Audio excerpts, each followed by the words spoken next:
everyone, welcome to my channel. In this channel we're going to discuss the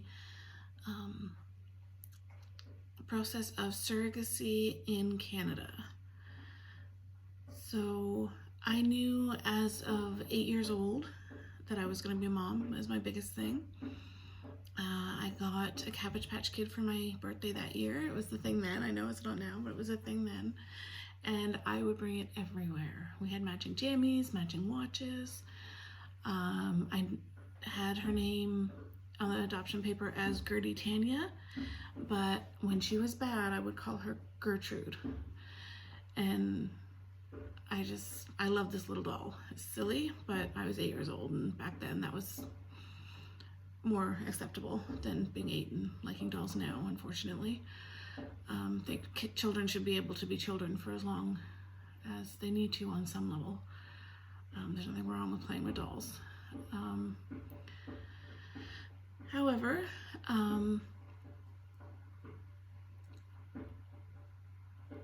I loved that little doll, and I brought her everywhere. I had a person up the street who would give me real clothes for her, like preemie clothes for her, and it would just make my day. I don't think she realized how much that meant to me, helping me with my daughter.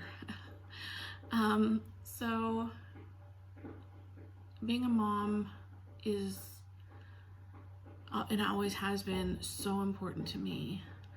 As someone who is adopted, family means so much to me, and I've learned so much about family and families throughout my life, and nothing would make me happier than to be able to give a family to somebody who can't have one.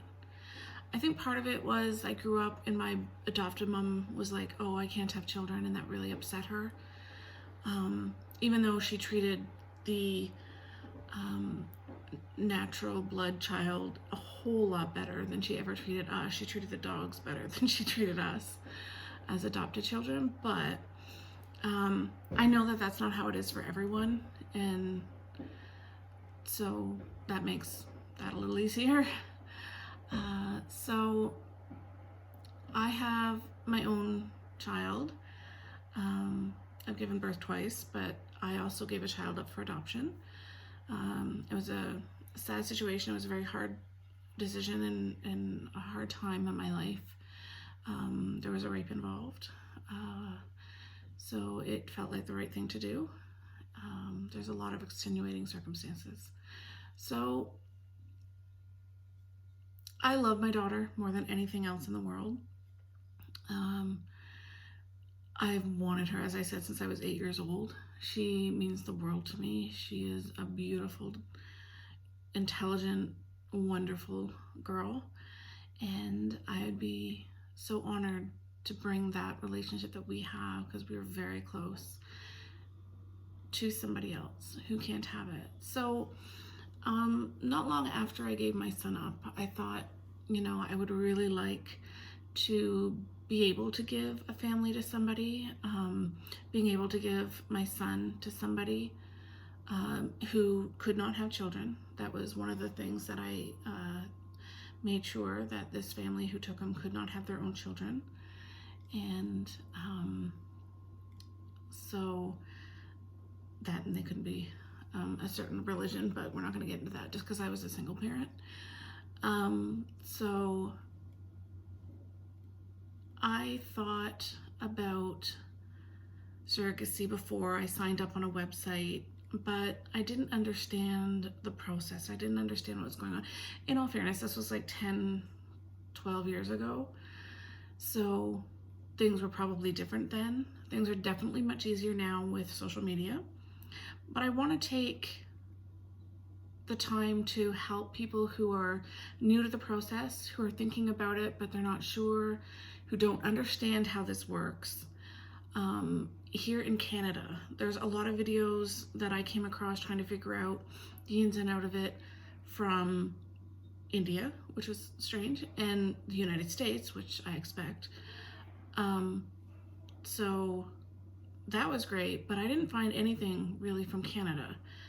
And so I wanted to make sure that people from Canada would be able to feel comfortable knowing what the process is and being maybe more open to being a surrogate to somebody, to intended parents. So that being said, I have started my journey. I'm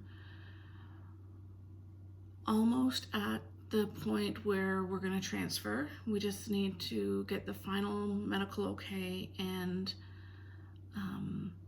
sign the contracts.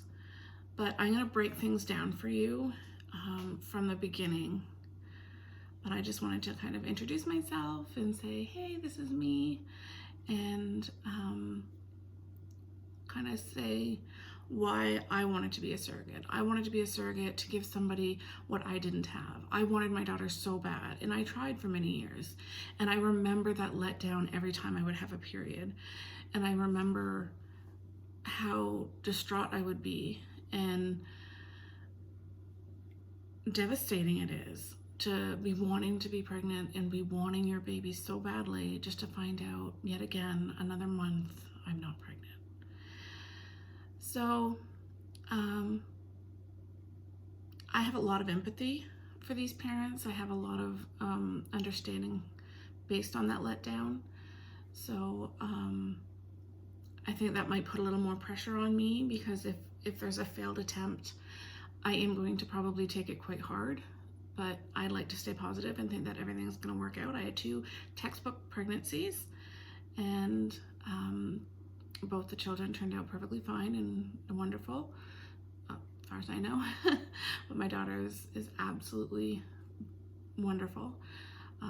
The nurse used to tell me all the time when I'd go in that she was growing so big and so fast, and that was okay. She wasn't getting like abnormally. She was just growing so much. She was actually quite tall for her age at the time, kind of big for her age. In kindergarten, they put her in the grade 1 line, so if that says anything, which scared her. But, and she used to tell me, I'm not supposed to tell you this, but you make damn beautiful babies.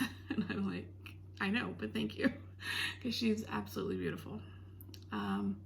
So yeah, this is just me giving an intro. I'm gonna post another video soon to kind of go through what the first steps are.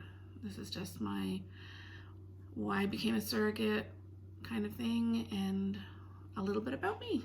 So thank you so much for watching. If you're interested and want to keep getting my updates, then hit subscribe, so ring the bell, and when I upload new content, it will notify you. And until next time, take care.